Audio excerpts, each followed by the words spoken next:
What if everything you thought you knew about spirituality was wrong? I'm not talking about your personal beliefs or the religion you grew up with. I'm talking about something deeper, something older, something that predates Christianity by centuries, Buddhism by millennia, and makes modern New Age movements look like children playing dress-up. Right now, at this very moment, there are people living in the American Southwest who carry within their memory the complete instructions for how the universe was made. Not metaphorically, not symbolically. They know the actual process, the steps taken, the mistakes corrected, the final touches that made Earth habitable for human beings. These people are the Navajo, the Diné, the people, and they're about to change everything you think you understand about what it means to be human. You see, when most Americans think about Native American tribes, if they think about them at all, they picture museum pieces, artifacts under glass, beautiful but tragic relics of a vanished past. But the Navajo Nation isn't a relic. It's a living, breathing sovereign nation with over 300,000 citizens, governing 27,000 square miles of some of the most sacred landscape on Earth. But here's what will really shock you. They've never stopped practicing their original religion, never stopped conducting their original ceremonies, never stopped speaking their original language. While the rest of the world forgot how to talk to mountains, the Navajo kept the conversation going. Think about that for a moment. We live in a world where most people can't name the trees in their neighborhood, where children grow up thinking food comes from grocery stores, where ancient wisdom traditions are reduced to Instagram quotes and weekend workshops. But somewhere in Arizona, New Mexico, and Utah, there are people who still remember their covenant with the holy people who shaped reality itself. This isn't ancient history we're talking about. This is happening right now, today. This morning, Navajo medicine people woke up and prepared for ceremonies that connect them directly to the creative forces of the universe. This afternoon, Navajo grandmothers will teach their grandchildren stories that contain more practical wisdom than most philosophy departments. The Navajo Nation is the largest Native American reservation in the United States. But calling it a reservation misses the point entirely. This is their homeland. This is where their ancestors emerged from previous worlds to find themselves perfectly placed between four sacred mountains that serve as the boundary markers of their spiritual universe. You want to talk about environmental consciousness? The Navajo have been practicing sustainable living for over 1,000 years. You want to talk about social justice? The Navajo have maintained one of the most egalitarian societies in human history, where leadership is earned through service and wisdom flows from the people up, not from authority figures down. You want to talk about resilience? Listen to this. In 1864, the United States government forced the Navajo to walk 300 miles from their homeland to a concentration camp in eastern New Mexico. They called it the Long Walk. It was cultural genocide, plain and simple. The goal was to destroy Navajo identity so completely that future generations wouldn't even remember they had once been a distinct people. It failed. Not only did the Navajo survive, they returned stronger than ever. They rebuilt their communities. They preserved their language. They kept their ceremonies alive. And today, the Navajo Nation is not only the largest Native American nation in the United States, it's also one of the most politically sophisticated and culturally vibrant indigenous communities in the world. But this story isn't just about survival. It's about wisdom. Ancient wisdom that modern science is only beginning to understand. Wisdom about the interconnectedness of all life. Wisdom about living in balance with natural forces. Wisdom about healing not just individual bodies, but healing the fabric of reality itself when it gets torn. The Navajo call this concept hoju, usually translated as walking in beauty or living in harmony. But those translations don't capture the full meaning. Hoju is about understanding your place in the cosmic order and fulfilling your responsibilities to maintain the balance that keeps the universe functioning properly. This isn't philosophy. This is physics. Quantum physics, actually. The Navajo have always understood what modern scientists are just discovering. that consciousness and reality are intimately connected, that observation changes what's being observed, that the universe is far more mysterious and alive than we ever imagined. So why should you care about the Navajo? Because they might just be the key to humanity's future. In a world spiraling toward ecological collapse, they offer a proven model for sustainable living. In a society fragmenting into isolated individuals, they demonstrate the power of community-based decision-making. In an age of spiritual emptiness, they provide access to authentic, sacred practices that actually work. But they're not missionaries. They're not trying to convert anyone. They're simply living their truth, maintaining their responsibilities, and keeping the ancient knowledge alive for whoever is ready to receive it. Are you ready? Every great story begins with a journey. But this journey didn't start with covered wagons or sailing ships. It started with footprints in the snow, leading south from the Arctic Circle toward a destiny no one could have predicted. Picture this. 1,000 years ago, while Vikings were discovering Greenland and Chinese inventors were perfecting gunpowder, something extraordinary was happening in the vast wilderness of subarctic North America. A people were preparing to embark on one of the most epic migrations in human history. These were the Athabascans, speakers of one of the most complex and sophisticated language families on Earth. They were hunters, gatherers, and survivors of some of the harshest landscapes imaginable. But unlike their cousins who adapted to life in the far north, one group felt a different calling. They felt the pull of the South. Now you have to understand something about indigenous peoples. When they make major decisions, especially decisions that affect entire communities, they don't just think about immediate consequences. They think 7 generations ahead. They consider how their choices will impact their great-great-great-great-grandchildren. So, when the ancestors of the Navajo decided to leave everything familiar and walk into the unknown, they weren't acting on a whim. They were following a spiritual imperative that was bigger than individual comfort or safety. The migration took generations. Not years, generations. Imagine being part of a people whose entire identity becomes centered around this slow, deliberate movement toward a homeland you've never seen, but somehow recognize in your dreams. They walked through mountain passes that could kill the unprepared. They crossed rivers swollen with snowmelt. They traversed forests so dense that daylight barely penetrated to the ground. They endured winters that would have destroyed lesser peoples and summers that tested the limits of human endurance. But here's what makes this migration truly remarkable. They weren't just moving through the landscape, they were learning from it. Every new environment taught them something. Every challenge they overcame added to their collective wisdom. By the time they reached the American Southwest, they weren't the same people who had left the subarctic. They had become something new, and the landscape they found, it was already occupied. The American Southwest in the 1400s wasn't empty frontier waiting for settlers. It was home to some of the most sophisticated civilizations in North America. The ancestral Puebloans had been building cities and developing agricultural systems for centuries.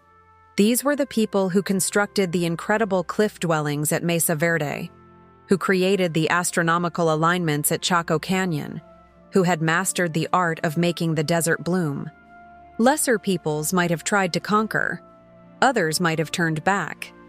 But the ancestors of the Navajo did something that reveals the true genius of their character. They became students. They observed how the Pueblo peoples managed water in an environment where every drop was precious. They studied their farming techniques, learning how to coax corn, beans, and squash from soil that looked barren to untrained eyes. They watched their ceremonies and began to understand how different cultures could approach the sacred in radically different ways. But, and this is crucial, they didn't just copy what they saw. The Navajo way has always been about adaptation, not imitation. They took what served them and wove it together with their own ancient traditions from the north. The result was something entirely new, a culture that was both deeply rooted in Athabascan heritage and perfectly adapted to life in the high desert. Think about what this required. Most people resist change even when it's obviously beneficial. But the early Navajo had to completely reinvent themselves while somehow maintaining their essential identity. They had to learn new skills while preserving old wisdom. They had to adapt to a radically different environment while keeping alive the spiritual practices that connected them to their ancestors. They succeeded brilliantly. By the time Spanish explorers first encountered them in the early 1600s, the Navajo had spread across the landscape like water finding its level. They had established communities in every canyon and valley that could support human life. They had become master farmers, growing crops in places where others saw only rock and sand. They had developed into incomparable weavers, creating textiles so beautiful that Spanish colonists would trade horses for a single blanket. But perhaps most importantly, they had become truly indigenous to this place. Not just living on the land, but living as part of it. The Spanish called them Apaches de Navajo, Apaches of the cultivated fields. It was a reasonable mistake from the Spanish perspective, since they grouped together all the Athabascan-speaking peoples they encountered. But the Navajo were already becoming something distinctly different from their Apache relatives. Where Apache bands remained relatively small and mobile, the Navajo were growing into a large, complex society. Where Apache culture emphasized raiding and warfare, the Navajo were developing sophisticated systems of trade and diplomacy. Where Apache spiritual practices remained focused on immediate survival, Navajo ceremonies were becoming elaborate rituals designed to maintain cosmic balance. The difference wasn't superiority, it was specialization. The Navajo were evolving into masters of a particular kind of landscape and a particular way of being human within that landscape. And that landscape was teaching them things that would eventually revolutionize their understanding of reality itself. You see, the American Southwest isn't just beautiful scenery.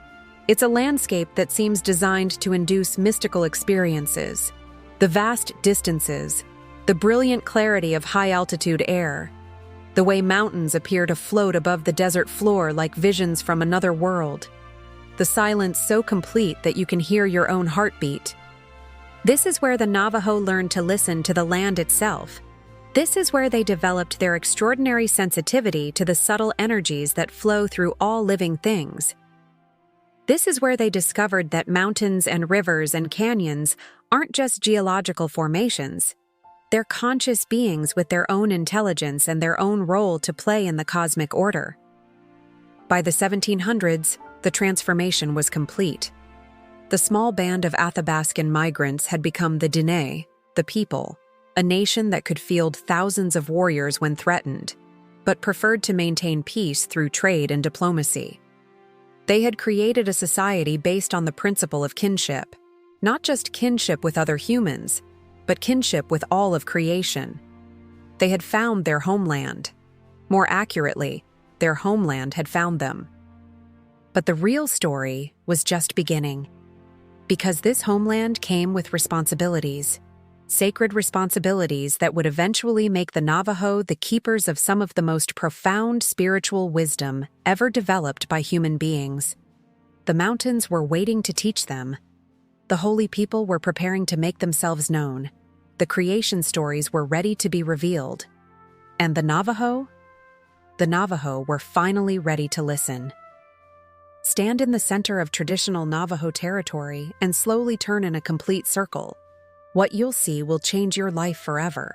To the east, Cisnagini, Blanca Peak in Colorado, rises like a gleaming white sentinel against the sky. To the south, Tzutzil, Mount Taylor in New Mexico, stands guard over the high desert. To the west, Duco Usliid, the San Francisco Peaks in Arizona, dominates the horizon like a sleeping giant. And to the north, Dibe Nitsa, Hesperus Peak in Colorado, completes the sacred circle. These aren't just mountains, they're the boundary markers of the Navajo universe. They're the four pillars that hold up the sky. They're the homes of the holy people who shaped reality itself. But here's what will absolutely blow your mind.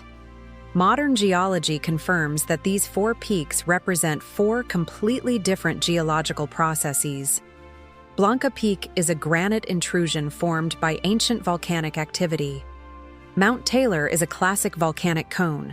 The San Francisco peaks are composite volcanoes created by multiple eruptions over millions of years, and Hesperus Peak is an uplifted block of sedimentary rock.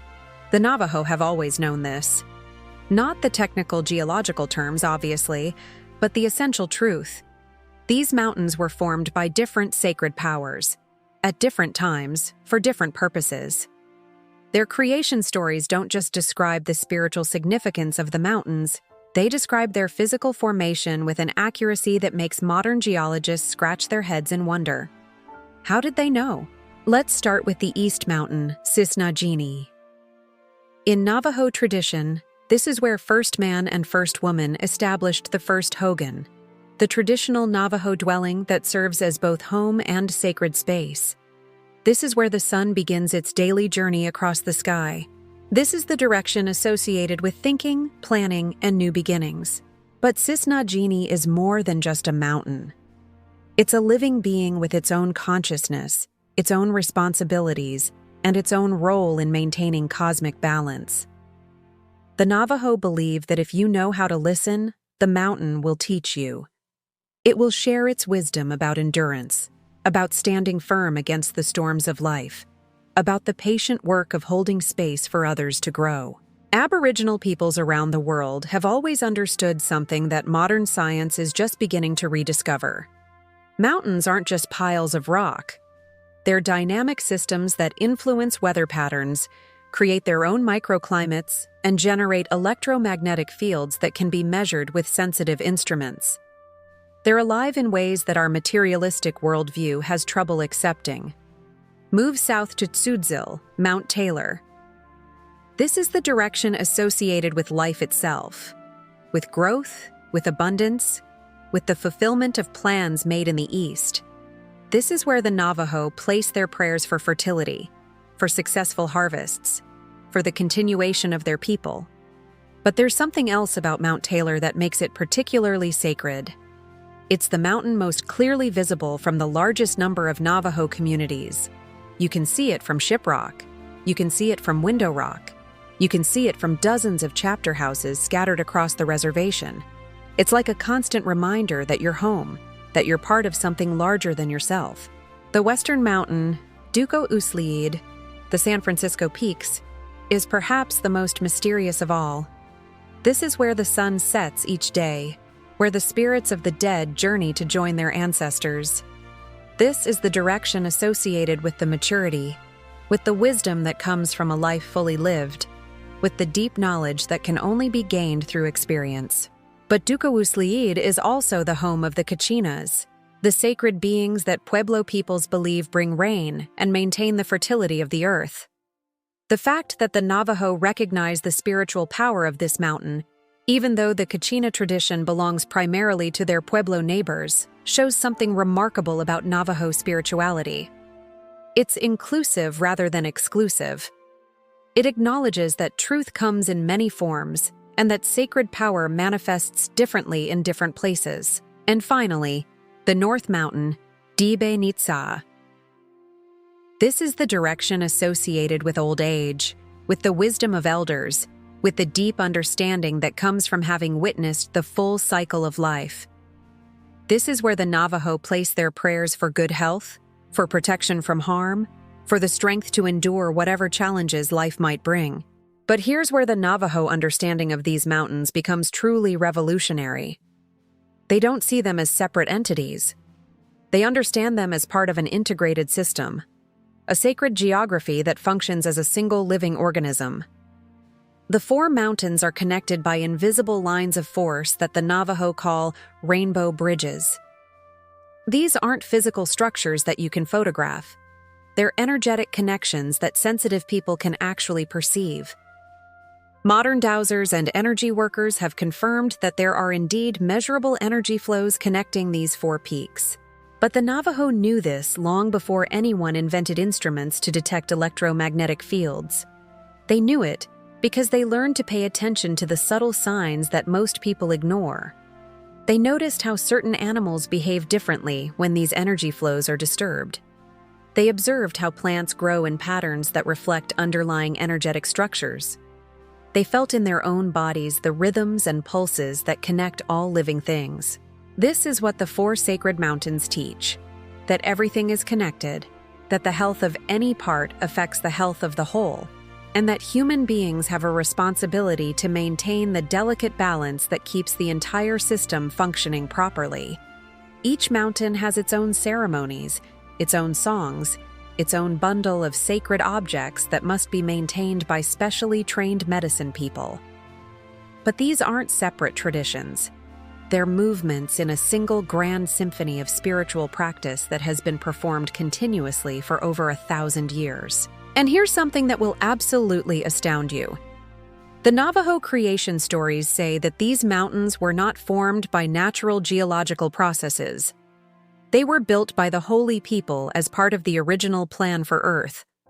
The stories describe in detail how each mountain was constructed, what materials were used, and what sacred objects were placed inside to give each peak its particular power. Modern geologists would dismiss this as primitive mythology. But here's the thing. The stories contain information that couldn't possibly have been known by people without sophisticated understanding of geological processes. They describe volcanic activity, sedimentary deposition, and tectonic uplift with remarkable accuracy. How did they know? The answer might shake your faith in everything you think you understand about the nature of knowledge itself. The Navajo say they knew because the mountains told them. Because if you learn to listen properly, the land itself will teach you its history. This isn't metaphor. This isn't poetic language. This is a literal description of a form of consciousness that most modern humans have forgotten exists. The four sacred mountains aren't just geological features that happen to be spiritually significant to the Navajo. They're conscious beings that actively participate in maintaining the conditions necessary for life on Earth. They regulate weather patterns. They influence the flow of underground water. They serve as repositories for the kind of deep ecological knowledge that our technological civilization desperately needs. And they're waiting patiently for human beings to remember how to have a conversation with them. The Navajo never forgot. That's why they've survived everything that history has thrown at them. That's why their culture remains vibrant, and their spiritual practices remain effective. They maintained their relationship with the living landscape that sustains them. But this relationship comes with responsibilities. The mountains don't just give. They require something in return. They require recognition. They require respect. They require human beings who understand their role as junior partners in the great work of keeping the world in balance. This is what the Navajo mean when they talk about walking in beauty. This is what Hojo really means. It means living in right relationship with the sacred powers that make life possible. It means understanding that you are not separate from the landscape you inhabit. You are part of it, and it is part of you. The four sacred mountains stand as eternal reminders of this truth. They watch over the Navajo people. They protect the homeland. They maintain the balance that keeps the universe functioning properly. And they're watching over you too. Whether you know it or not, whether you acknowledge them or not. The question is, are you ready to learn what they have to teach? What if I told you that long before humans walked the earth, this world was inhabited by beings of such incredible power that they could literally think reality into existence? What if I told you that these beings didn't disappear when humans arrived? They simply became invisible to most of us. The Navajo call them the indigenous, the holy people, and understanding who they are and what they've done will revolutionize everything you think you know about the nature of existence itself. Forget everything you've learned about creation mythology. Forget the sanitized Sunday school versions of how the world began.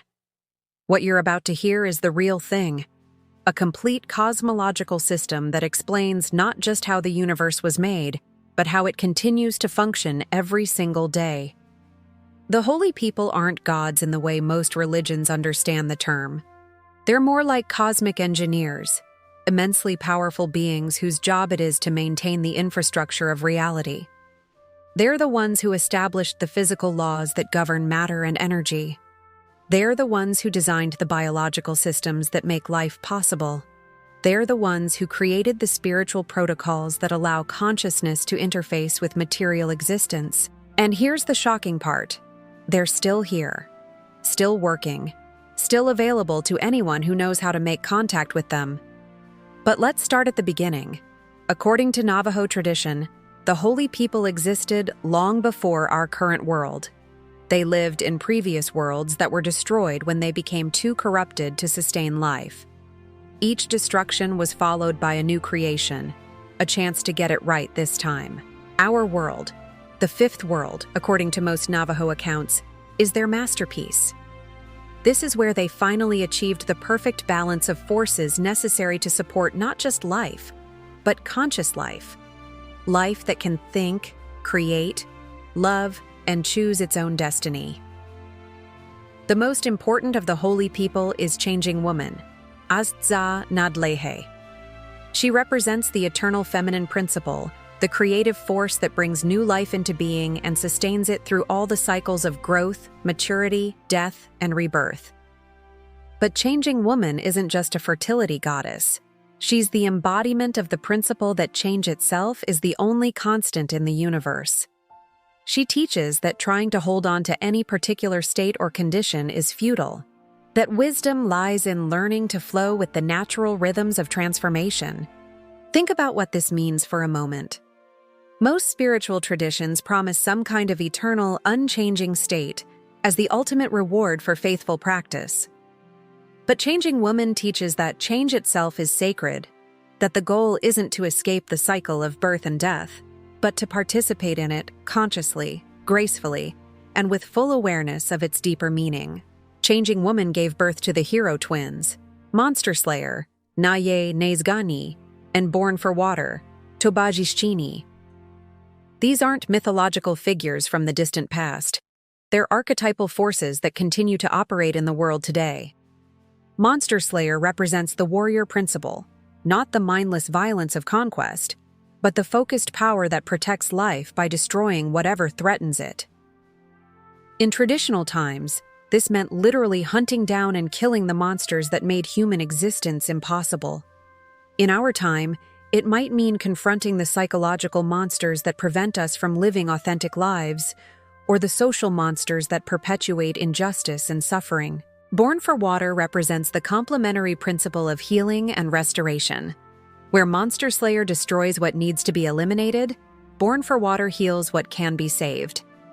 He's the master of the life-giving ceremonies that restore balance when it's been disrupted.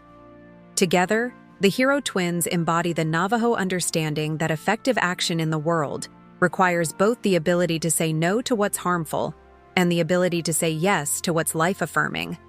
You can't have one without the other.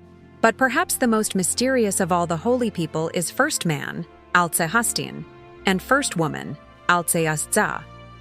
They're the ones who established the basic patterns that all subsequent human relationships would follow.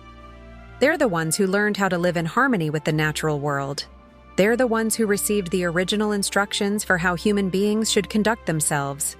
First Man and First Woman weren't the first humans. They were the first beings to figure out how to be truly human.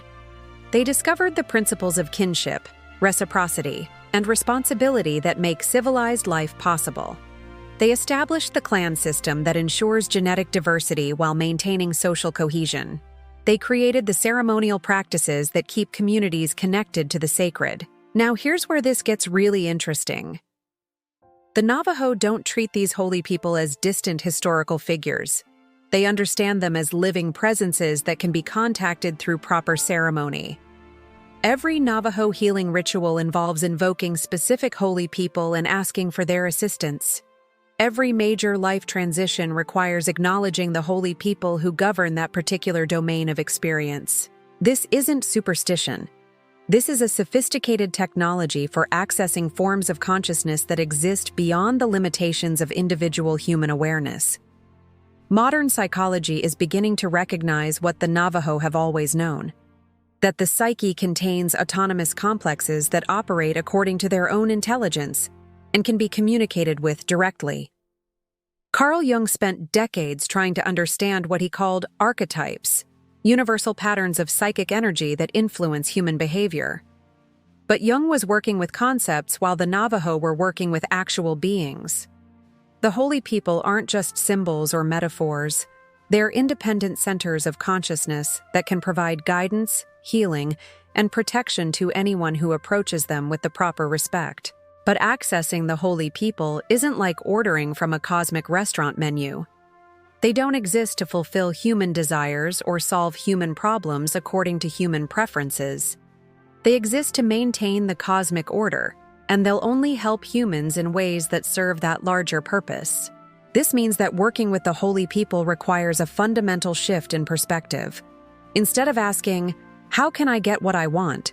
you have to ask, "How can I align myself with what wants to emerge?" Instead of trying to control outcomes, you have to learn to cooperate with forces that are vastly more intelligent and powerful than individual human will. The Navajo have developed incredibly sophisticated methods for making this kind of contact.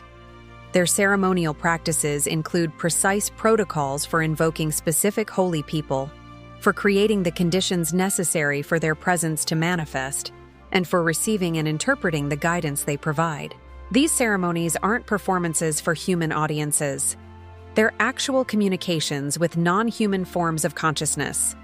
The medicine people who conduct them undergo years of training to develop the sensitivity necessary to perceive subtle energetic phenomena and the skill necessary to navigate the complex spiritual territories where humans and holy people can meet safely. And it works.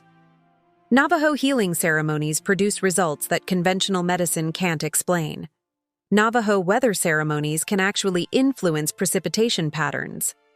Navajo protection ceremonies provide measurable increases in participants' psychological resilience and physical health.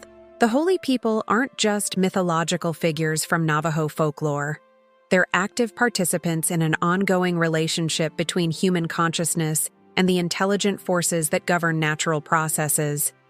They're the bridge between the material world that we can see and touch and the spiritual dimensions that give material existence its meaning and purpose.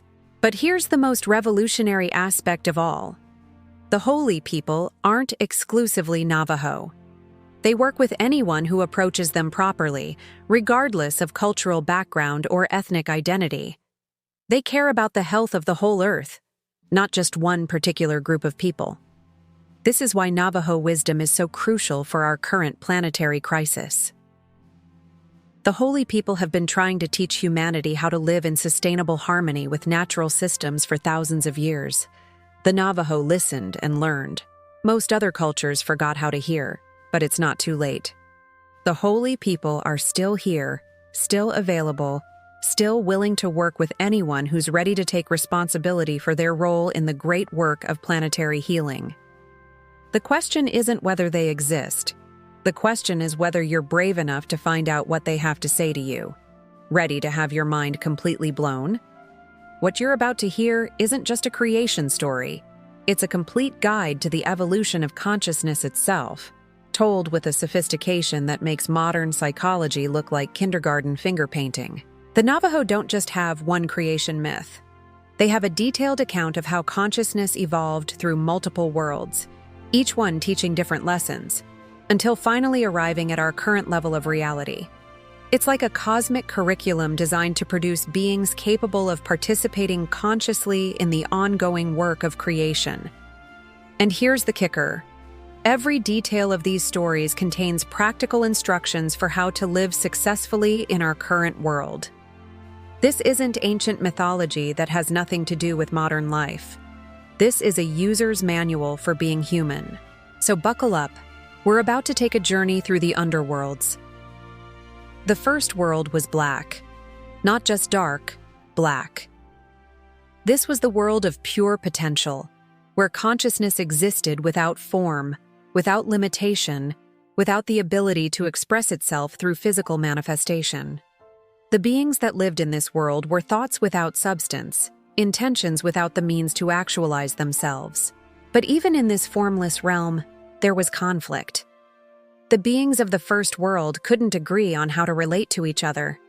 They couldn't establish the basic principles of cooperation and mutual respect that make complex societies possible. So the world became chaotic, unstable, unsustainable. Sound familiar? Look around you at the current state of human civilization. We have all the technology we need to create a paradise on Earth, but we can't figure out how to work together. We're still learning the lessons that the beings of the first world failed to master. The solution wasn't to fix the first world. The solution was to create a second world with different rules, different possibilities, different opportunities for growth. The second world was blue. This was the world where consciousness learned to take form, not physical form yet, but energetic form. The beings of the second world could manifest as patterns of light, as geometric structures, as flowing currents of organized energy. This was a massive evolutionary leap. Instead of being pure thought, consciousness could now express itself through form. It could create beauty. It could experiment with different structures and patterns. It could begin the long process of learning how mind and matter relate to each other. But again, the experiment failed. The beings of the second world became so fascinated with their newfound ability to create forms that they lost sight of the underlying unity that connected them all. They began competing with each other, trying to create more impressive forms, more complex patterns, more dazzling displays of creative power. The world became a chaos of competing energies, beautiful, but ultimately unsustainable. So the holy people destroyed the second world and created a third one. The third world was yellow. This was where consciousness learned to inhabit solid matter, to work with physical substances, to manipulate molecular structures, to create objects that could persist through time. For the first time, beings could build things that would last. They could accumulate resources. They could create tools and technologies that amplified their natural abilities. They discovered agriculture, which allowed them to support larger populations. They developed complex social structures with specialized roles and hierarchical organizations. But you can probably guess what happened next. The beings of the third world became so obsessed with material accumulation that they forgot their connection to the spiritual dimensions of existence. They began hoarding resources. They developed systems of exploitation and oppression. They created technologies that damaged the environment that sustained them. The third world ended in a great flood, a destruction caused not by the holy people's anger, but by the inevitable consequences of living out of harmony with natural law. Are you seeing the pattern here? Each world represents a different stage in the evolution of consciousness, and each stage contains both incredible possibilities and inherent dangers. The Navajo emergence stories aren't just describing what happened in some mythic past. They're describing what happens in every generation, in every individual lifetime, whenever consciousness tries to evolve to a higher level of functioning. The fourth world was white. This was where consciousness finally began to get it right. The beings of the fourth world learned from the mistakes of their predecessors. They developed technologies that enhanced rather than damaged the natural environment. They created social structures that honored both individual creativity and collective responsibility. They maintained their connection to the spiritual dimensions while fully engaging with material reality. But even the fourth world wasn't perfect. There were still problems with conflict resolution, still issues with how to handle beings who chose disharmony over cooperation, still questions about how to maintain balance when different groups had different needs and different perspectives. So the holy people made a decision that would change everything. They would create a fifth world, our world, and they would populate it with a new kind of being. Beings who contained within themselves all the lessons learned in the previous worlds. Beings capable of making conscious choices about which level of reality to operate from at any given moment. These new beings were called Earth Surface people, human beings. The emergence into the fifth world was traumatic. The beings who made the transition had to leave behind everything familiar and comfortable. They had to learn to operate with new bodies, new sensory organs, new ways of processing information. They had to figure out how to maintain their connection to the spiritual dimensions while dealing with the harsh realities of physical survival. But they weren't abandoned. The holy people who had guided the evolution of consciousness through all the previous worlds remained available to provide guidance and assistance. The difference was that now, for the first time, beings had the choice of whether or not to maintain that connection. This is the great gift and the great burden of being human. We have access to all the levels of consciousness that were developed in the previous worlds. We can operate as pure thought when necessary. We can work with energy and form when that's called for. We can manipulate matter and build lasting structures when that serves our purposes. And we can integrate all these capacities into a coherent, conscious, creative approach to living. But we can also choose to ignore our higher capacities and operate from fear, greed, and unconsciousness. We can repeat the mistakes that destroyed the previous worlds. We can create chaos, suffering, and environmental destruction. The emergent stories make it clear. The choice is always ours. Now here's where these stories become incredibly practical for modern life. Every time you face a major challenge or transition, you're essentially moving from one world to another. Every time you outgrow an old way of thinking or being, you're participating in the same evolutionary process that created the universe itself. But just like the beings in the emergent stories, you can't take everything with you when you move to a new level. You have to leave behind the patterns, relationships, and identities that served you in the previous stage, but would limit you in the next one. This is why traditional cultures have initiation rites, ceremonies that mark the transition from one stage of life to another. The Navajo Kinaalda ceremony for young women becoming adults isn't just a celebration. It's a carefully designed process that helps participants navigate the psychological death and rebirth that accompanies every major life transition.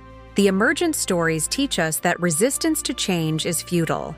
The universe is constantly evolving toward higher levels of complexity and consciousness. We can cooperate with this process and experience it as growth and expansion, or we can resist it and experience it as crisis and destruction. But we can't stop it. Change is the fundamental nature of existence itself. The emergence into our current world came with specific instructions. The holy people established the 4 sacred mountains as boundary markers and energy centers.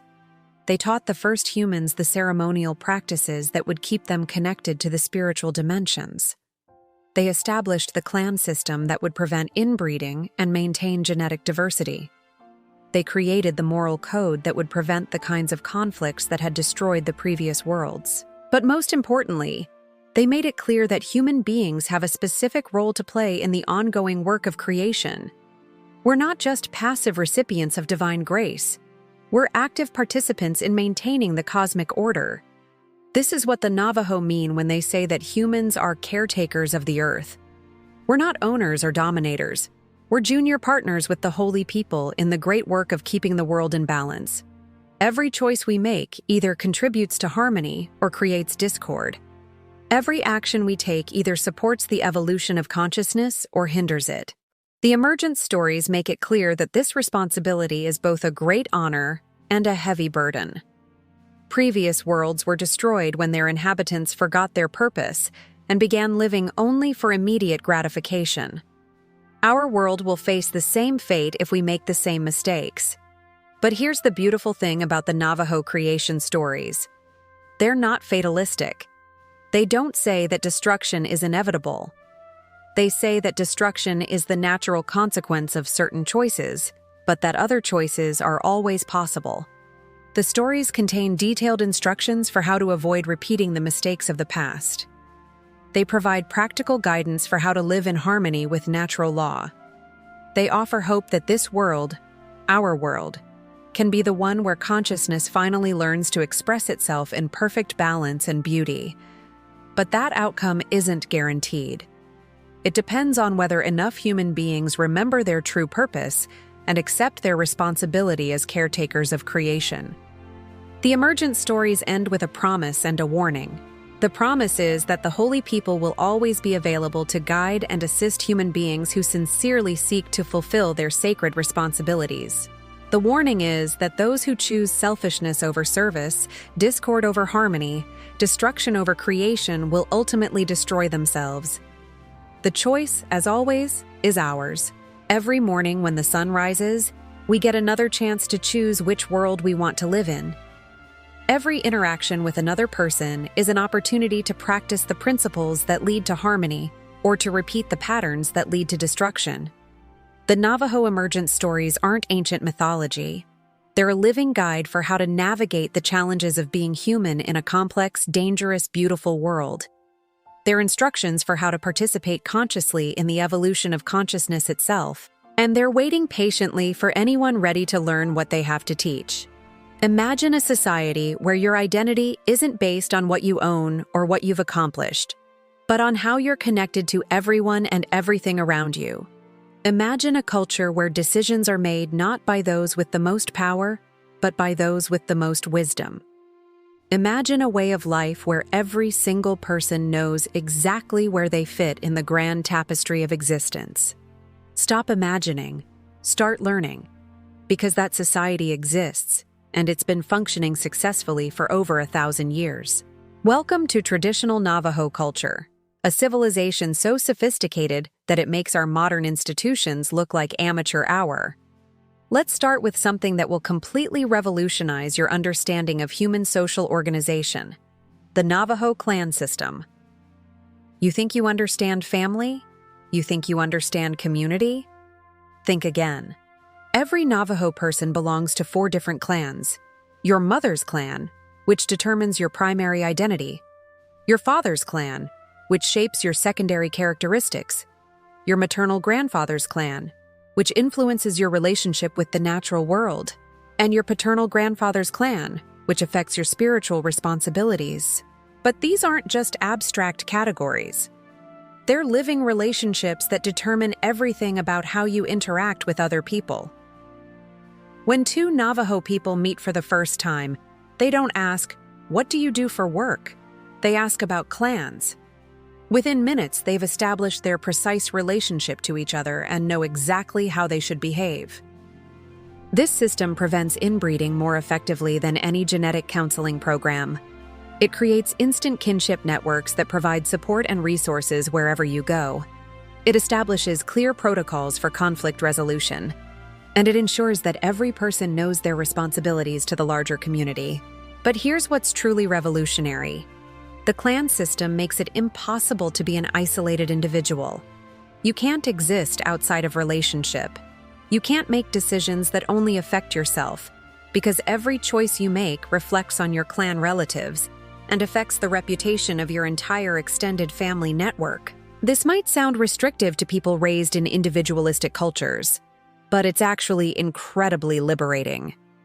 When you know exactly where you belong and what's expected of you, you're free to focus your energy on more important things than figuring out your identity or your purpose. The clan system is supported by one of the most sophisticated languages ever developed by human beings. Navajo isn't just a different way of expressing the same ideas that English expresses. It's a completely different way of thinking about reality itself. In English, we say, "I am walking." In Navajo, the verb form changes depending on whether you're walking on 2 legs or 4, whether you're carrying something or moving empty-handed, whether you're walking purposefully toward a destination or wandering aimlessly. The language forces you to pay attention to details that English speakers might never notice. Navajo has different verb forms for handling round objects versus long, skinny objects versus flexible objects versus granular substances. The language makes you think about the physical properties of everything you interact with. It makes you conscious of relationships that exist below the threshold of ordinary awareness. But perhaps most importantly, Navajo grammar embeds a completely different understanding of causation and responsibility. In English, we say, "I broke the vase," which implies direct, intentional action. In Navajo, you would be more likely to say something that translates as, "The vase broke in relationship to me," which acknowledges that most events result from complex interactions between multiple factors. This grammatical structure supports the Navajo worldview that emphasizes interconnection and mutual responsibility. It makes it very difficult to think of yourself as an isolated agent acting on a passive environment. It keeps you constantly aware that you're part of a web of relationships that extends far beyond your individual intentions. The language is kept alive through one of the richest oral storytelling traditions in the world. Navajo stories aren't just entertainment. They're educational technology designed to transmit complex knowledge across generations without the need for written texts. Every story contains multiple layers of meaning.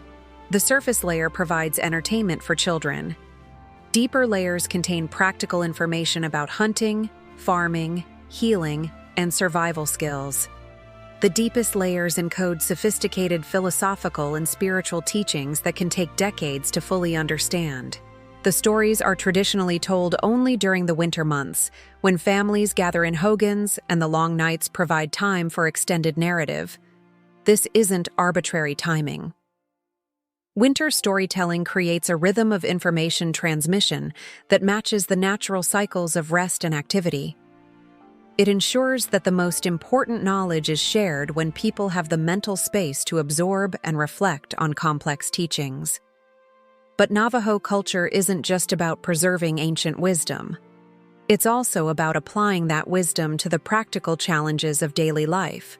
Traditional Navajo farming practices, for example, demonstrate principles of sustainable agriculture that modern permaculture designers are only beginning to rediscover. Navajo farmers plant corn, beans, and squash together in a symbiotic system where each crop supports the others.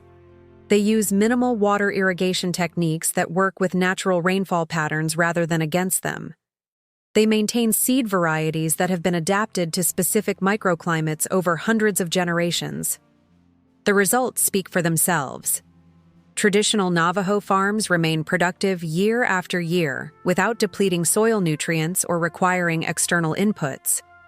They're models of what agriculture could look like if we prioritized long-term sustainability over short-term profit. Navajo weaving represents another synthesis of practical skill and spiritual practice.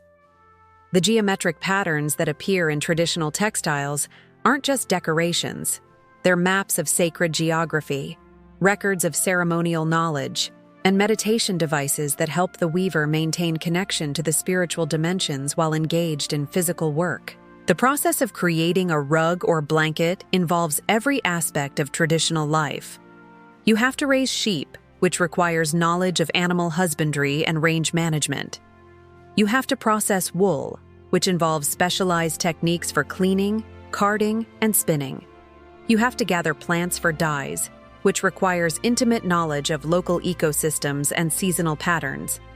You have to set up the loom according to precise specifications that reflect cosmological principles. By the time you've completed a traditional Navajo textile, you've engaged with virtually every aspect of the traditional knowledge system.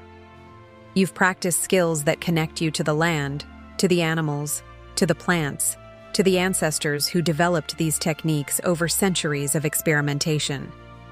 But perhaps the most remarkable aspect of traditional Navajo culture is the principle of Hoju, usually translated as walking in beauty or living in harmony, but encompassing far more than either translation suggests.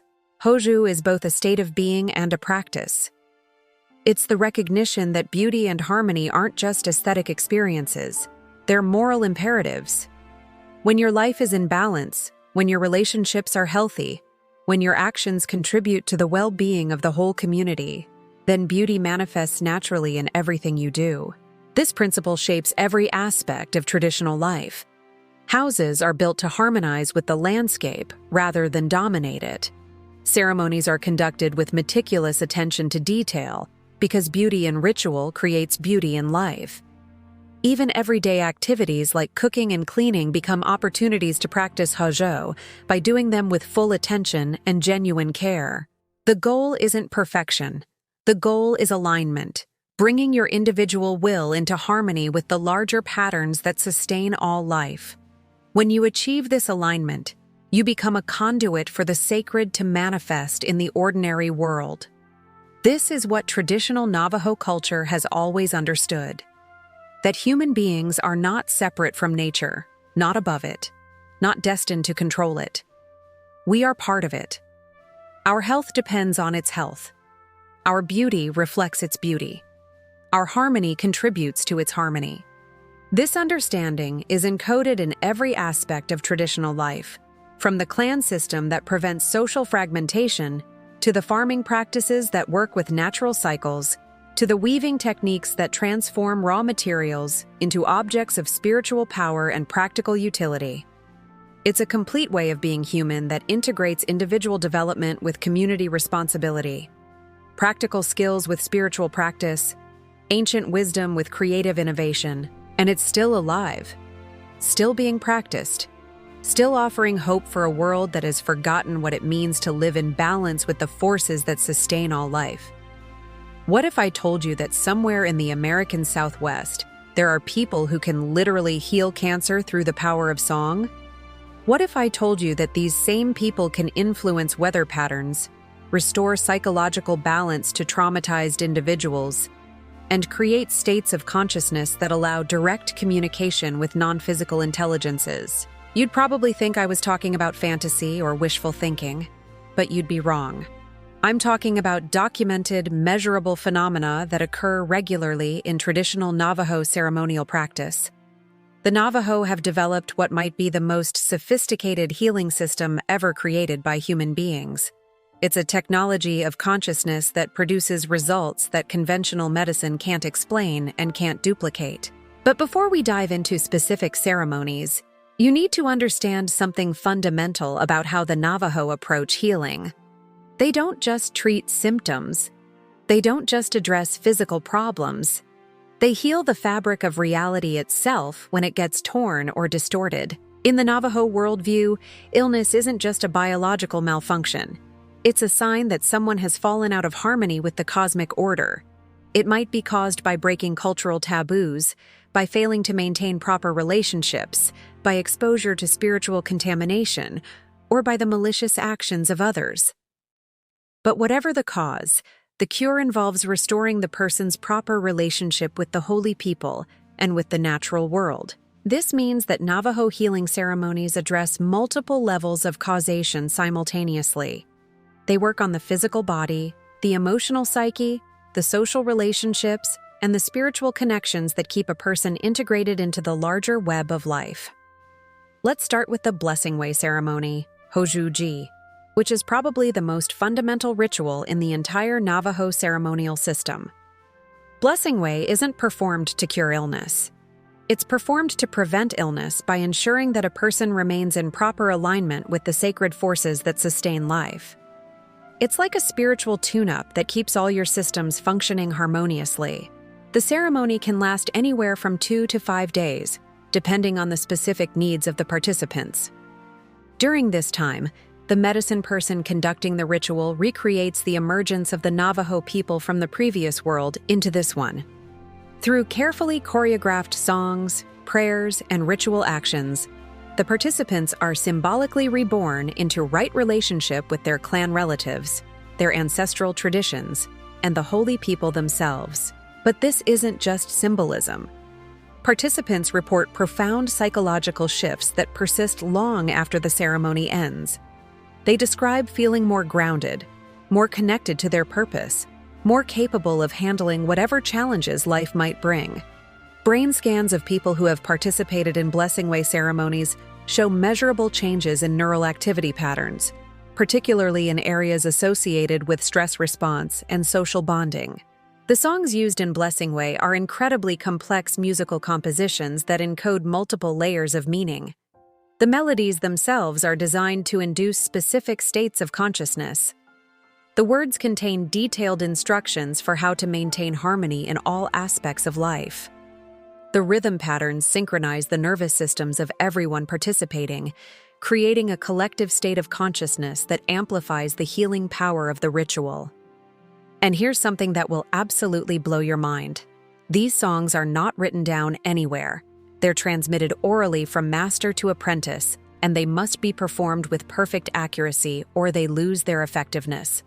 Some medicine people have memorized thousands of songs, each one precisely calibrated to produce specific results. Now contrast this with the Enemy Way ceremony, Na Yeji, which is performed to heal people who have been exposed to the spiritual contamination that comes from contact with death, warfare, or other forms of violence. Enemy Way is essentially a spiritual decontamination ritual. It removes the harmful influences that can accumulate when someone participates in activities that disrupt the natural order. In traditional times, it was performed for warriors returning from battle. In modern times, it's often requested by military veterans suffering from what conventional medicine calls PTSD. The ceremony involves the entire community.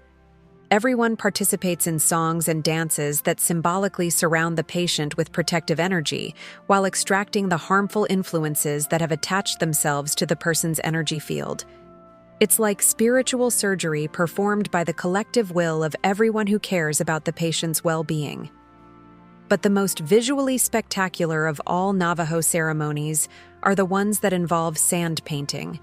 Intricate designs created on the floor of the hogan using colored sand, crushed stone, pollen, and other natural materials. These aren't decorative art projects. They're two-dimensional representations of the holy people themselves, created according to precise specifications that have been maintained unchanged for centuries. Each sand painting is a temporary doorway that allows the holy people to enter our physical reality and work directly with the patient. The process of creating a sand painting is itself a form of prayer. The medicine person and their assistants work for hours, sometimes days, creating designs of incredible beauty and complexity. Every line must be perfect. Every color must be exactly right. Every symbol must be placed in its proper relationship to every other symbol. When the painting is complete, the patient sits in the center while the medicine person performs the songs and ritual actions that invite specific holy people to inhabit their representation. At the climax of the ceremony, sand from different parts of the painting is applied to corresponding parts of the patient's body, transferring the healing power of the holy people directly into their physical form. And then the sand painting is destroyed. Completely. The sand is collected and deposited at a sacred location away from human habitation, returning the spiritual power to the natural world from which it came. This process of creation and destruction mirrors the fundamental patterns that govern all life. Everything that comes into being must eventually return to the source from which it emerged.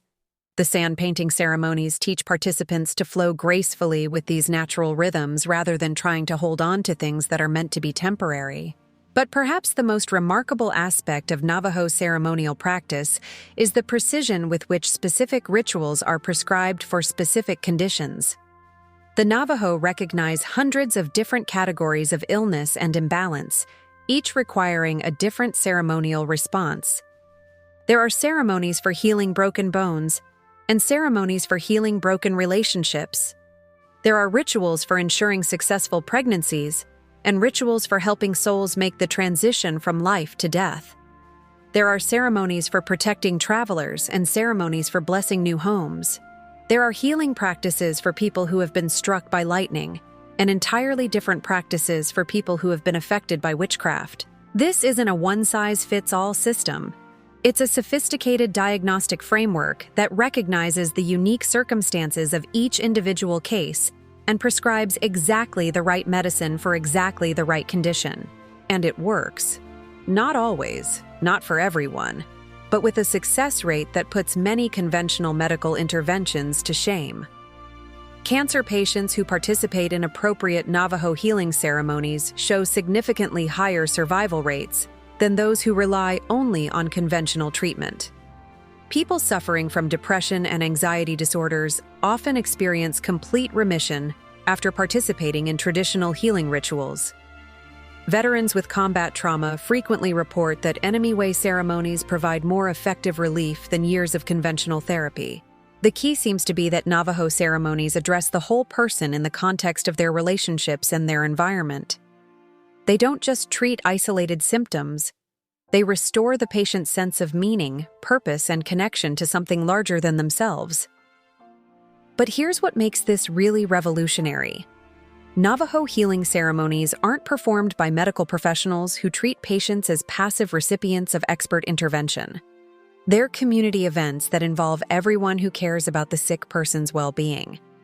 Family members participate in the songs and prayers. Friends contribute money and labor to make the ceremony possible. Even children play important roles in creating the conditions necessary for healing to occur.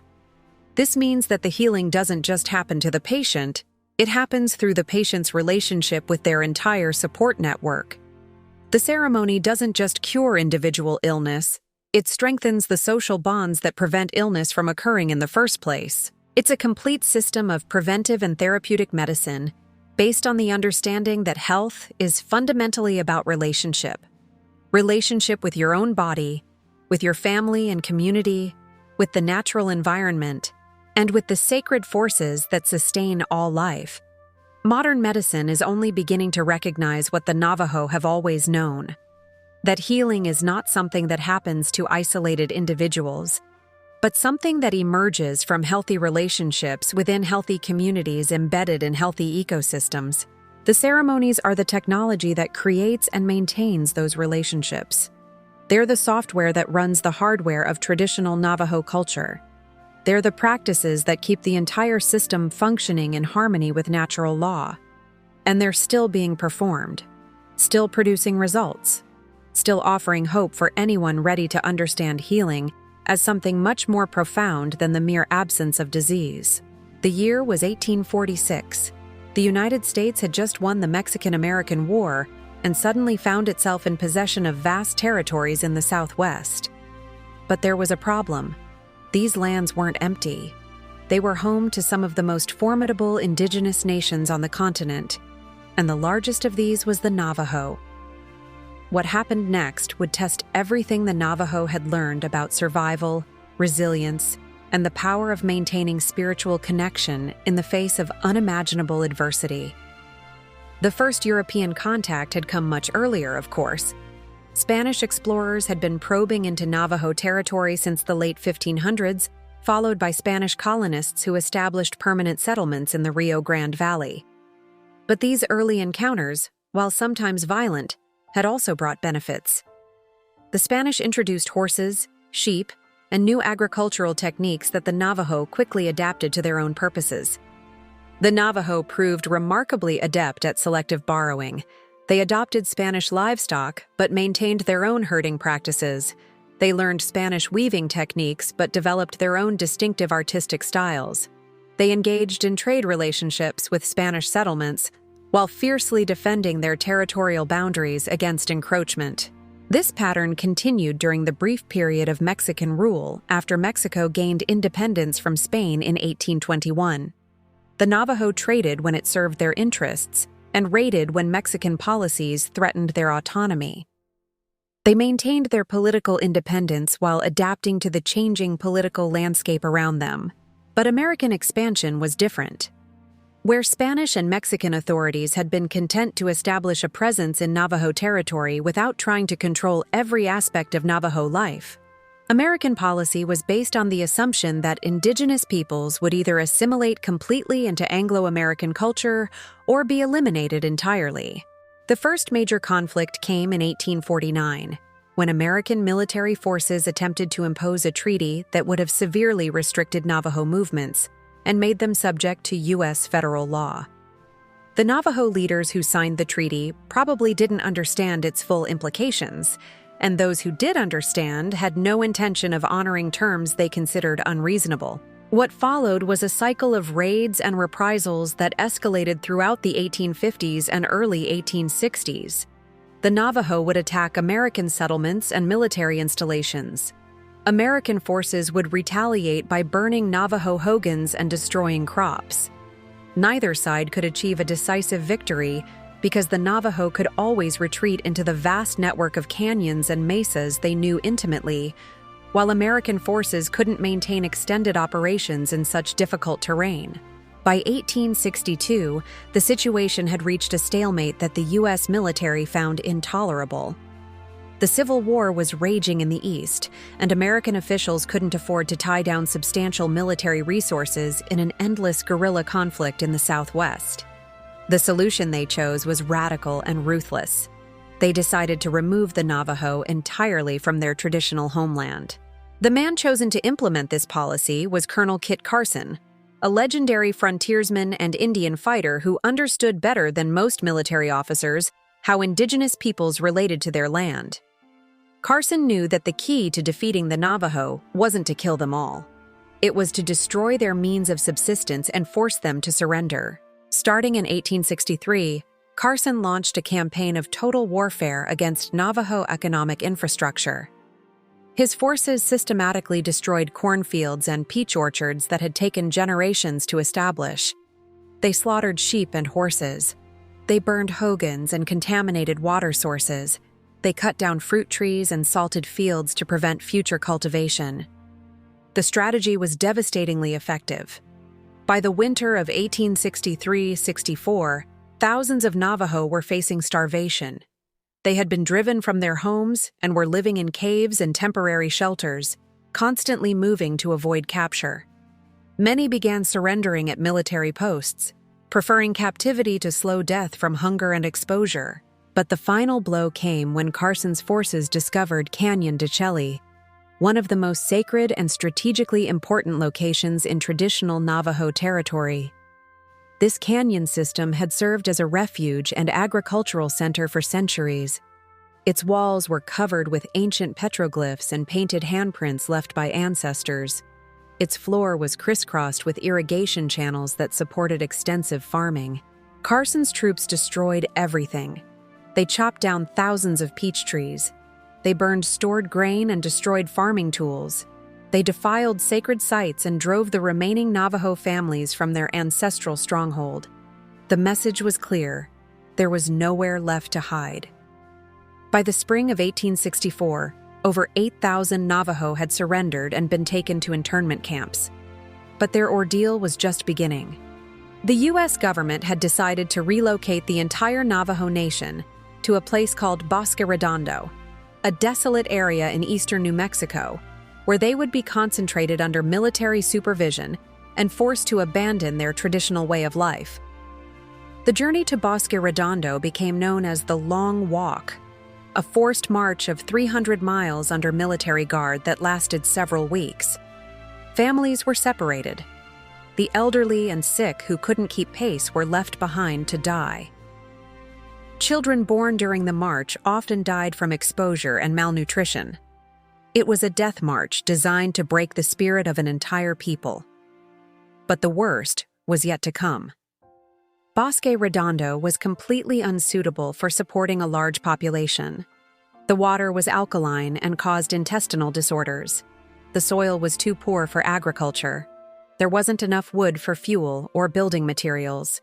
Government rations were insufficient and often spoiled before they could be distributed. For 4 years, the Navajo endured conditions that can only be described as a deliberate attempt at cultural genocide.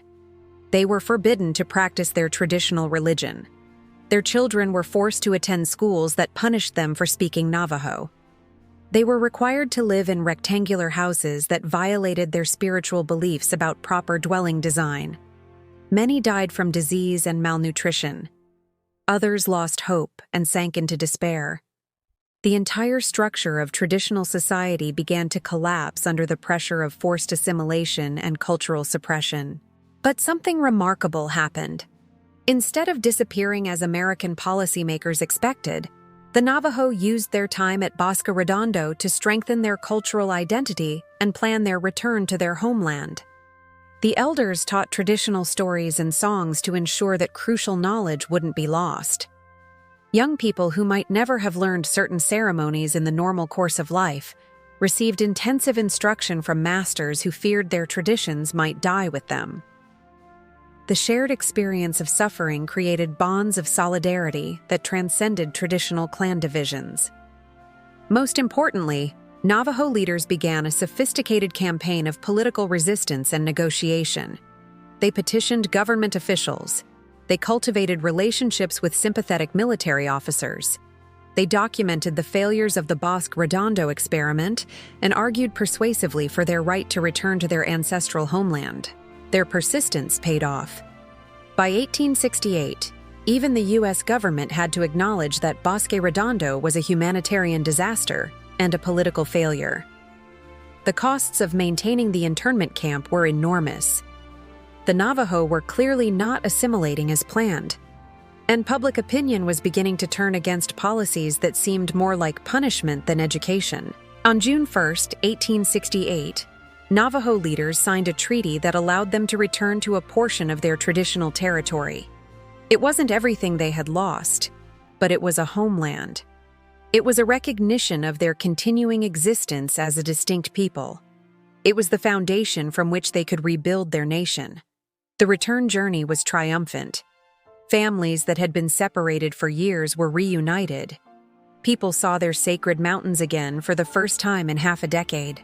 Ceremonies were performed to restore the proper relationship between the people and the land. But the real triumph wasn't just surviving Bosque Redondo. It was emerging from that experience with their cultural identity, not just intact, but strengthened. The Navajo had faced the worst that American colonial policy could inflict, and they had not only survived but had used the experience to become more unified, more conscious of their own traditions, and more determined to protect their sovereignty. The decades that followed brought new challenges. Government boarding schools that tried to kill the Indian to save the man, economic policies that undermined traditional subsistence practices, legal battles over water rights, mineral resources, and land boundaries. But the Navajo had learned something crucial at Bosque Redondo. They could survive anything if they maintained their connection to each other and to the spiritual traditions that defined them as a people. No external force could destroy that connection unless they allowed it to be destroyed. Today, the Navajo Nation is not just the largest Native American reservation in the United States. It's a sovereign nation with its own government, its own legal system, its own educational institutions, and its own vision for the future. It's a testament to the power of cultural resilience and spiritual connection. The long walk didn't break the Navajo. It revealed their strength. Right now, at this very moment, the largest indigenous nation in North America is conducting one of the most interesting experiments in self-governance happening anywhere on Earth. The Navajo Nation isn't just surviving in the 21st century, it's thriving. With over 300,000 enrolled members and a land base larger than several U.S. states, it has become a sovereign nation that successfully balances traditional values with modern realities. But this isn't a story about noble savages preserving quaint customs in a museum-like setting. This is a story about sophisticated people using ancient wisdom to address contemporary challenges in ways that put most modern governments to shame. The Navajo Nation operates its own government with executive, legislative, and judicial branches. It has its own Supreme Court, its own police force, its own tax system, and its own approach to economic development that prioritizes community benefit over individual profit. The current governmental structure was established in the 1930s, but it incorporates traditional decision-making processes that emphasize consensus building and community input. Major decisions aren't made by a small group of elected officials operating behind closed doors. They emerge from extensive consultation with local communities, clan leaders, and traditional practitioners who understand the spiritual implications of policy choices. This creates a form of democracy that's far more participatory than anything most Americans experience. When the Navajo Nation Council considers legislation, they don't just think about immediate political consequences. They consider how their decisions will affect the 7 generations that follow. They ask whether proposed policies support or undermine traditional values. They consult with medicine people to ensure that new initiatives don't violate spiritual protocols. The results speak for themselves. Despite facing enormous challenges, including poverty rates that would be considered catastrophic in most developed countries, the Navajo Nation has managed to preserve its cultural integrity while building modern institutions that actually serve their people's needs. Take education, for example. The Navajo Nation operates its own school system that integrates traditional knowledge with contemporary academic subjects. Students learn calculus and chemistry, but they also learn traditional farming techniques and ceremonial protocols. They study world history, but they also study the emergent stories that explain how their own people came to inhabit this particular landscape. This isn't cultural romanticism disguised as education. It's a sophisticated approach to learning that recognizes different types of knowledge serve different purposes. Traditional ecological knowledge helps students understand sustainable resource management. Traditional stories provide frameworks for ethical decision-making. Traditional languages offer ways of thinking about relationships and responsibilities that simply don't exist in English. The results are impressive. Navajo students who receive education that honors their cultural background consistently outperform their peers in schools that ignore or actively suppress indigenous identity. They show higher graduation rates, lower dropout rates, and better preparation for both traditional roles within their communities and contemporary careers in the mainstream economy. But perhaps the most remarkable aspect of contemporary Navajo education is the language preservation effort. Against all odds, the Navajo Nation has managed to maintain its native language as a living, growing means of communication. This is extraordinary. Most indigenous languages in North America are dying. Their last native speakers are elderly people whose children and grandchildren speak only English. But Navajo remains vital because the community made a conscious decision to keep it alive. Today, there are Navajo language radio stations, television programs, and internet resources. There are immersion schools where children learn academic subjects through Navajo rather than English. There are university programs that produce new generations of scholars capable of conducting research in their ancestral language. This linguistic vitality isn't just about cultural preservation. It's about maintaining access to ways of thinking that offer genuine alternatives to the assumptions that underlie mainstream American culture. Navajo grammar embeds ecological thinking. It makes you conscious of relationships between different forms of life. It requires you to think about the long-term consequences of your actions. These aren't abstract philosophical concepts. They're built into the structure of the language itself. Speaking Navajo literally changes how you think about the world. The economic development strategies pursued by the Navajo Nation reflect this same integration of traditional values with contemporary realities. Instead of trying to attract outside corporations that would extract resources and export profits, the Navajo Nation has focused on developing enterprises that benefit local communities while respecting cultural values. This includes everything from sustainable tourism that showcases Navajo culture without commercializing sacred practices, to renewable energy projects that take advantage of the high desert's abundant solar and wind resources, to modern versions of traditional crafts that provide income for artists while maintaining the integrity of ancestral designs. The goal isn't just economic growth. It's economic development that strengthens rather than undermines traditional social structures and spiritual practices. Consider the Navajo Nation's approach to natural resource development. Unlike most governments, which view mineral extraction as an unqualified good, the Navajo Nation carefully evaluates each proposed project according to both economic and cultural criteria. Will this development provide jobs and revenue for tribal members? Yes, that's important. But will it also damage sacred sites or disrupt traditional practices? Will it pollute water sources or harm plants and animals that play important roles in ceremonial life? Will it create social problems that outweigh economic benefits? These aren't just rhetorical questions. They're serious policy considerations that have led the Navajo Nation to reject development projects that would have been extremely profitable but culturally destructive. This approach to governance reflects a fundamentally different understanding of what constitutes progress. Instead of measuring success primarily through economic indicators, the Navajo Nation evaluates policies according to whether they support or undermine the conditions necessary for traditional life to flourish. But this doesn't mean rejecting modernity. It means engaging selectively with contemporary technologies and institutions in ways that serve traditional purposes. The Navajo Nation has embraced telecommunications technology as a way to connect scattered communities across a vast geographical area. It has developed sophisticated legal institutions that can interface effectively with federal and state governments. It has created modern healthcare systems that integrate traditional healing practices with contemporary medical techniques. The key is maintaining control over how these innovations are implemented.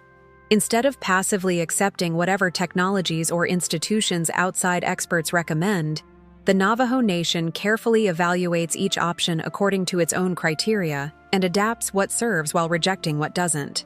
This selective engagement has allowed the Navajo Nation to become remarkably sophisticated in areas that serve their strategic interests. Navajo lawyers are among the most knowledgeable experts on federal Indian law.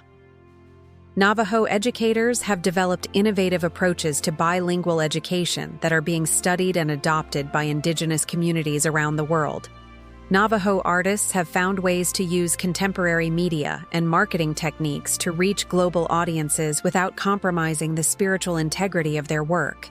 The influence of Navajo culture extends far beyond the boundaries of the reservation. Navajo code talkers played a crucial role in World War II, using their native language to create an unbreakable communication system that helped the Allies win the war in the Pacific.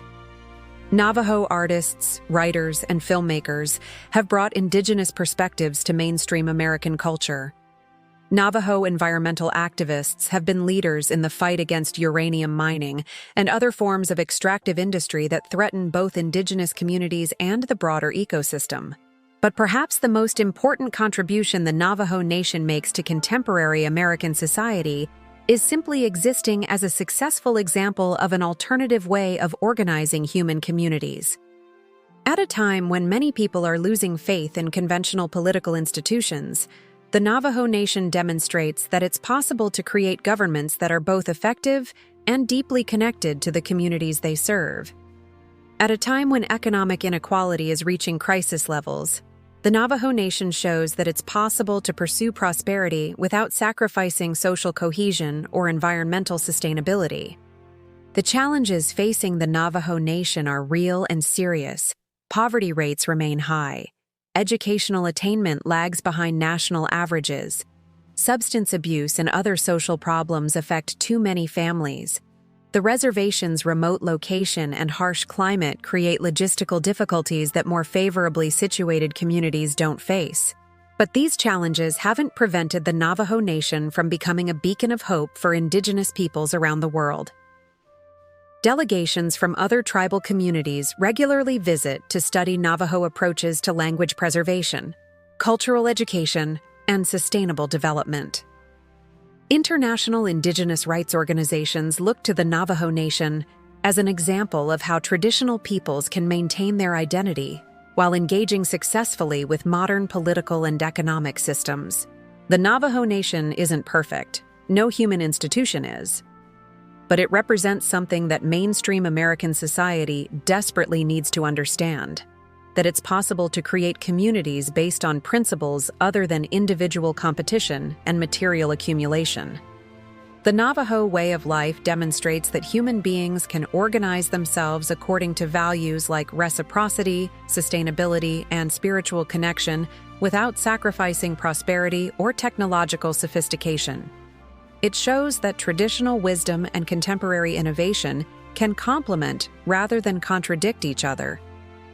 Most importantly, it proves that indigenous peoples aren't relics from the past, but leaders pointing toward possible futures that the rest of humanity might want to consider before it's too late. So here we are, at the end of a journey that has taken us from the frozen wilderness of subarctic North America to the red rock canyons of the American Southwest. From the emergent stories that describe the evolution of consciousness itself, to the contemporary reality of the largest indigenous nation in North America. What have we learned?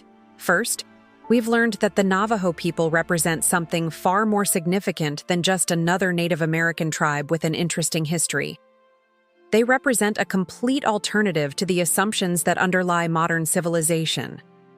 They demonstrate that human beings can live in sustainable harmony with natural systems without sacrificing prosperity, creativity, or technological sophistication.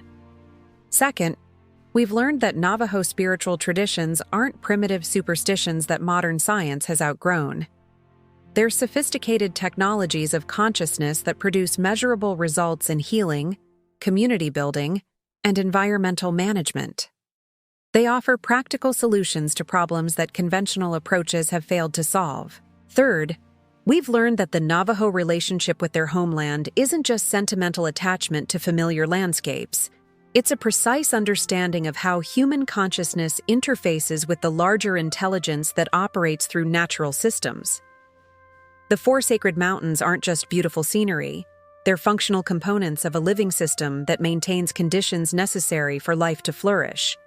Fourth, we've learned that Navajo survival through centuries of persecution and attempted cultural genocide wasn't just lucky accident or stubborn resistance. It was the result of maintaining connection to sources of wisdom and power that transcend individual human limitations. Their spiritual practices didn't just comfort them during difficult times. They provided the intelligence and strength necessary to overcome seemingly impossible challenges. But perhaps most importantly, we've learned that the Navajo story isn't finished. It's not a relic from the past that we can study with detached curiosity.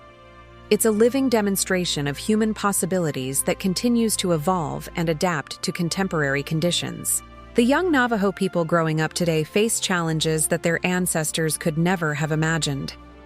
They're dealing with climate change, global economic pressures, and technological innovations that are transforming human society at an unprecedented pace. They're navigating between traditional expectations and contemporary opportunities in ways that require incredible sophistication and creativity.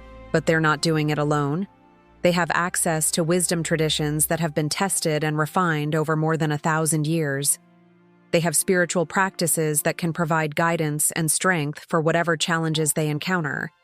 They have examples of ancestors who overcame seemingly impossible odds by maintaining their connection to the sources of power that sustain all life.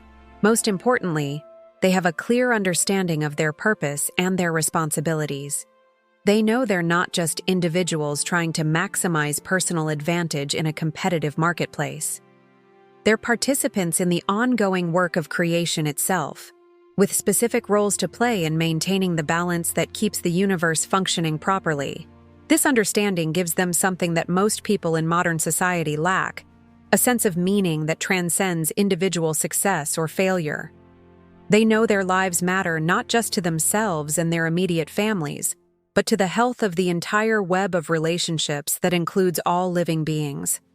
This knowledge is their greatest asset as they face the challenges of the 21st century. But it's also their greatest gift to the rest of humanity.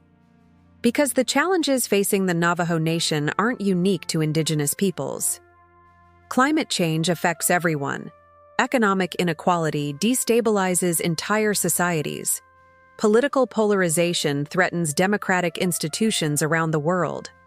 Social fragmentation leaves millions of people feeling isolated and purposeless. The conventional approaches to these problems aren't working. If anything, they're making the problems worse. We need new approaches based on different assumptions about what human beings are and how we should relate to each other and to the natural world that sustains us. The Navajo have been developing and testing those approaches for over a millennium. They've created economic systems based on reciprocity rather than exploitation. They've developed political institutions that prioritize community well-being over individual power. They've maintained spiritual practices that keep people connected to sources of meaning and purpose larger than personal ambition.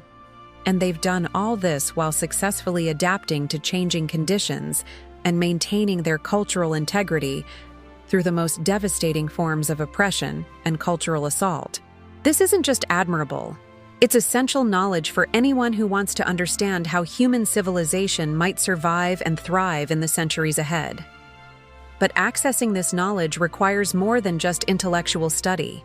It requires a fundamental shift in consciousness, a willingness to question assumptions that most people take for granted about the nature of reality itself.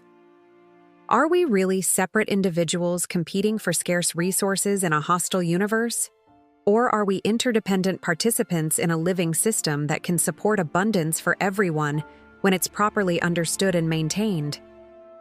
Is the natural world really a collection of raw materials waiting to be exploited for human purposes?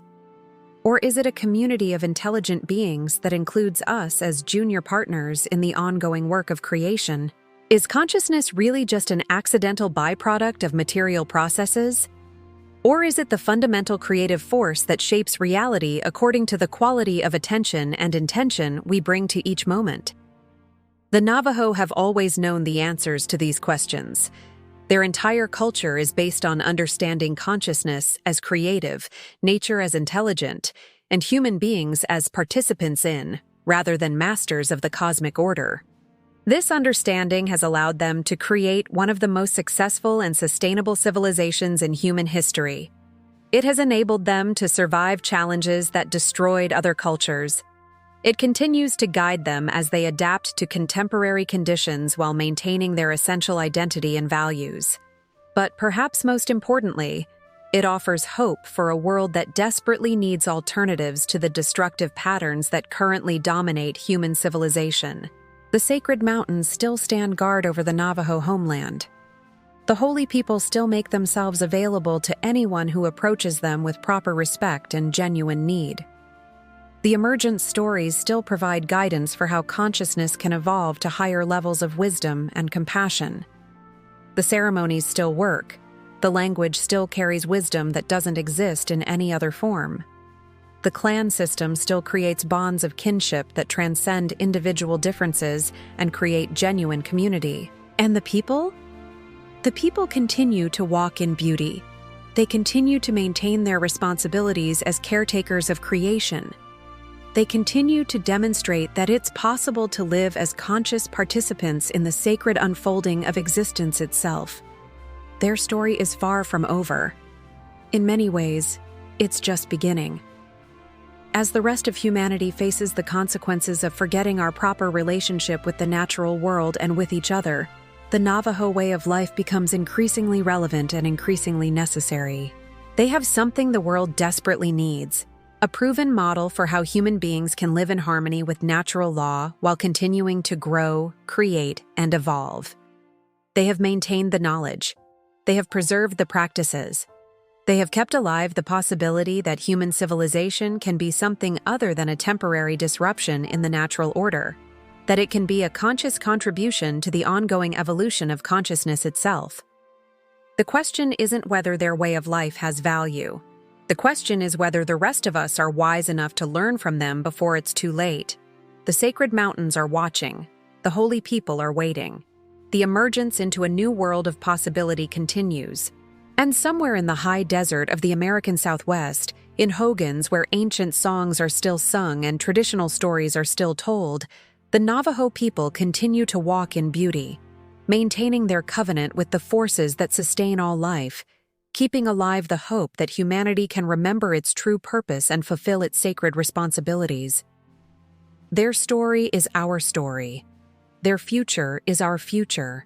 Their wisdom is the wisdom we all need to survive and thrive in the world that's coming. The only question is, are we ready to listen?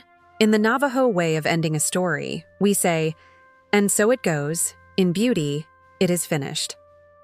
But this story isn't finished. It continues every day, in every choice we make about how to live and what to value, and what kind of world we want to create for the generations that will follow us. The Navajo have shown us that it's possible to choose beauty, harmony, and sustainability without sacrificing prosperity, creativity, or joy. They have demonstrated that human beings can be a blessing rather than a curse to the web of life that sustains us all. Now it's up to the rest of us to decide whether we're wise enough to follow their example. The sacred mountains are watching. The choice is ours. In beauty, may it continue.